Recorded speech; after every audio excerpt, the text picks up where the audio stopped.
All right, how's it going, guys? Maze Hayes here. Today I'm just presenting a video about how my girlfriend and I got engaged. So big announcement, we got engaged. Woo! I'm just here talking about how it kind of went, what we kind of did. I wanted to explain what I did for her. Not everything has obviously been filmed. Not everything has been filmed. The actual engagement hasn't been filmed. So I'm gonna be breaking down pretty much everything from what we did that day, and we're going to just talk about a little bit. We're gonna go through the whole puzzle that I made for her in Super Mario Maker 2. So get ready to have some fun. All right, so we're gonna actually start with the puzzle I made. So one of the fun things I really wanted to do was make a puzzle for her that really meant a lot to me. So how the puzzle was made is there's 7 clues, so there's 7 different things to solve. Everything is all numbers. It's all based on numbers. I actually found a post-it note that had rules of a relationship, and I thought, you know, maybe I could use this a little later, and I decided to end up using it. So with each rule of the relationship also came a hint for this puzzle that we're now about to start. Shanda will read off the clues of the puzzle. She'll also read off the rules that came with each clue to the puzzle, and we'll do our best here to kind of monitor so that we're doing each rule in line with each rule and each puzzle piece to the actual puzzle that we're about to see. So we're going to start right with the first one and we'll get right to it. All right, so here we go. We are starting the puzzle. First clue or rule is hug as soon as you see each other. And then for the clue, it was braille. And about that. The first one was a 3 and a 0. In this section here, you see that there are green pipes both below and above on the floor and the ceiling. I'll pause it here because that's the first section. She got it right away. So below and above the ceiling and on the floor, there are pipes. I believe there's about 100 pipes here. Because that was only the amount that the level in a Mario Maker level would make me. I do have another pipe section here, which we'll get to in just a second. Actually would not let me make or put any more pipes in here because there's a maximum amount of pipes that you can have in a room, or like in a sub level or in the main level. So her job was to decrypt the clues and the 2 short clues and find the right pipe, which she definitely did. No, so what I did there very quick before we jump to the next section is I needed the pipes to wrap around to the same room, and pipes will only switch between the main room and the sub room of a level. So what I did is I just created a little spot in the ceiling that doesn't reveal any other part of the level, where she can actually come back to the same exact room, just in a different section. So here we are, we have this yellow pipe section where she's doing the exact same thing. I'll let her take it away so she can explain the next rule of a relationship in a hint. Okay, so the next rule was walk side by side, hand in hand. And then for the bottom part, it was a bunch of numbers. Let's just put it right there. It was a bunch of numbers, and the numbers were 20, 23, 5, 14, 20, and 25. At first, I thought it was a location, but it wasn't. It was a alphabet code. Yeah, so what she had to do is she had to decrypt the code. So if you you might remember this from like elementary school, but if like 1 equals A, 2 equals B, 3 equals C, and so on and so forth. She had a code exactly like that, and with her number code, it actually spells out the word 20. And just remember the words. So the 2 words that were decrypted were 20 and 30, and those numbers are really important. We'll talk about that a little bit later. All right, so here we are to the third section. This was a really confusing section at first, although this is a very common section that you might see in puzzles if you're an avid gamer in Mario Maker 2. Yes, lots of frustration that we had here because you know, it's not really laid out what to do. You kind of have to you have to do it in a certain order. And as you can see, as you're going to be able to see through this video here for quite some time, she's not going to get the order correct a lot. So there are actually, since there are 4 sections here of Pal blocks, there are actually 4 rules with 4 hints. So I'm I going to let her. Did not know that at first. Yeah, so I'm going to let her read these, and then I'm going to explain a little bit. I will have the hints to the best I can written in the description so that you guys can see how that works. Rule 3 was keep in contact whenever. And then the hint was in the wake of our conflicts, we stood tall and were able to stay. And Willie did a rhyming situation here, which I didn't saw, so it was confusing for me. So conflicts and fix was the thing I had to solve, which rhymes with thick.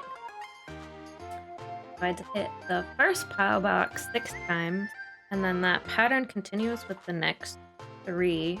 And then the next hint was make quality time part of your routine. And then the quote or poem was we've always had our shine even when it appeared to decline. So shine and decline rhyme with 9, so I had to hit that pile block 9 times. And then the next one was love them for themselves. And it's time for us now to run. For the last 5 years, we have won. So run 1, rhyme with 1. I'd hit that block 1 time, which I'll get to in a bit. And then the last one was document your lives together. Our relationship is very alive. For forever, we will thrive. Which rhymes with 5. Ah. So the numbers are 6, 9, 1, 5. And it's a number that we've kind of used to symbolize our relationship, because that's the first day we ever officially started dating. So, you know, she eventually got this here. I'll forward it over to the end so that you can see how the puzzle worked. Essentially, oh, yep, we are at the end. So essentially what's going on the top there, I'm going to pause this here. What's going on here is essentially there is a 1-up that is actually being blocked by other POW blocks. And what's going on here is in order for the 1-up to travel all the way to the other side, you have to hit the correct number of POW blocks. If you hit too little of them, it won't move anywhere. If you hit too many of them, the 1-up will actually get stuck in the hole, and then you can't actually solve the puzzle. There is a couple flaws here in my level design, and I want to talk about that really quick. I'm only going to mention one of them now, and I'll mention the other one as we get to it. The level design here that is a flaw is she actually hit all of the POW blocks, and then she decided to jump up on the cloud. If you do that, that is actually a soft lock. You either have to wait for the time to time out, or you have to start the level over. If I did this level differently, or if I changed anything about this, one of the very few things I would change is adding spikes, just pulling off one tile of the wall next to the POW blocks and just putting spikes there. Because when you die, you actually get the checkpoint in this room, and then you can just try it over again. So I definitely would recommend doing that if I went back and actually redid this level.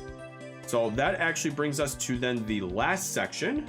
So before she reads her clue, I kind of want to talk about this room a little bit. So now it's another pipe room. It's got blue pipes. This room, though, is a bit different. This room has many more pipes. I think I actually counted, and there's 160 pipes in this room, as opposed to about 100 pipes in the other 2 rooms. The reason why that is because this room is the sub-level in Mario Maker. The sub-level in Mario Maker, or it counts as its own room.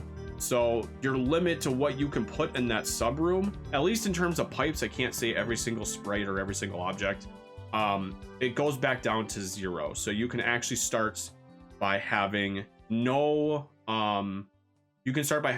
from 0 pipes to having as many as you can put in the level. So I put as many as I pretty much could with making it even. But like I said, I think there's about 160 of them here. There's another level flaw in here too, but I'm going to talk about that a little bit later. Okay, so the last clue and rule, don't let them forget. And I'm not going to tell you this clue because it's my driver's license. So if we go back to the first 2 hints, it was 30 and a 20. And if you reverse those, it would be 3, 2, which is my birthday. March 2nd, because some of those might see that as February 3rd. Sorry. No, it's okay. My bad. And then my birth year is 94. I would have to find the 94th type, but it was wrong. Yes. Yeah, so I'll Lily took over. Yeah, so I'll take over from here because I was really angry at myself because this was my wrongdoing. So there are 160 pipes here, meaning there's 80 pipes. I believe there's 80 pipes in each row. You could probably count it as you're looking at this video. It's either 140 or 160 again.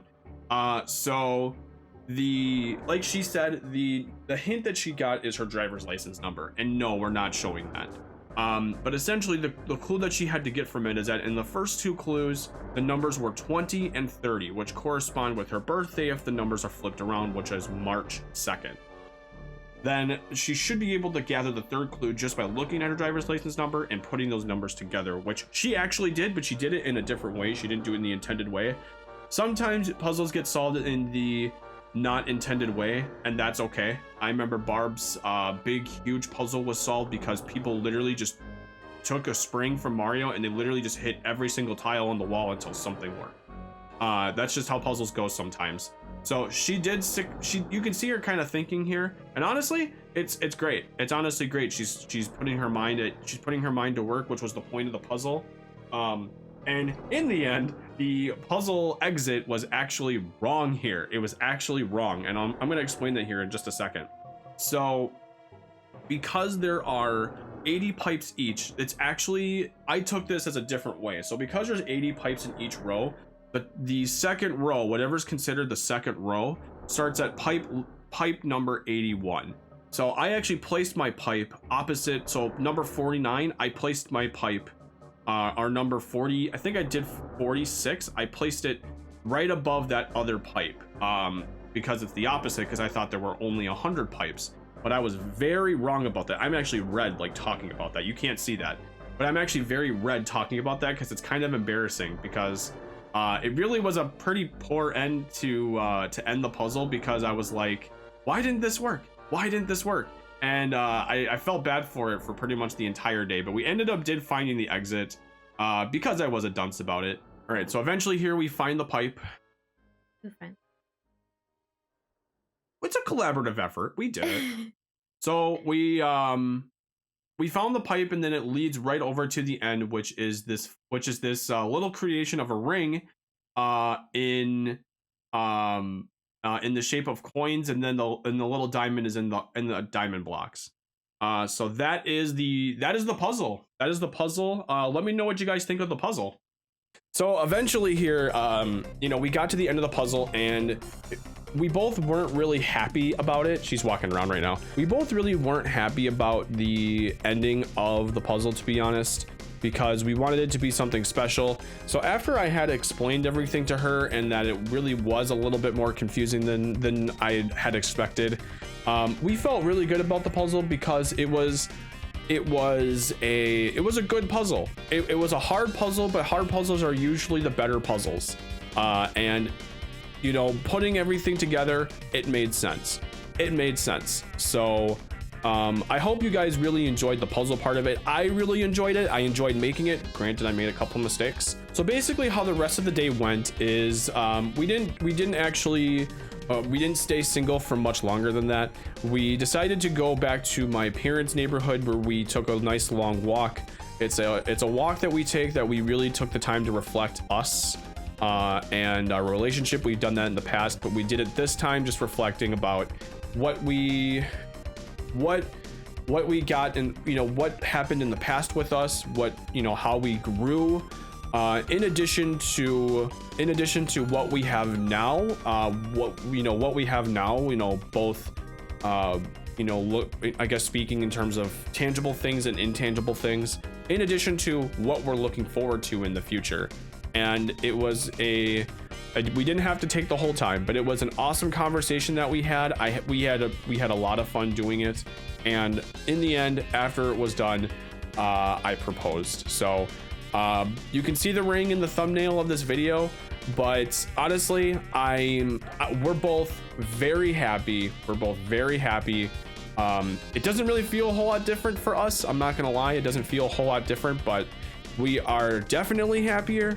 we are definitely looking forward to getting married, hopefully next year, if not maybe the year after. So I hope you guys enjoyed this video, and you know, maybe we'll do something else like this pretty soon.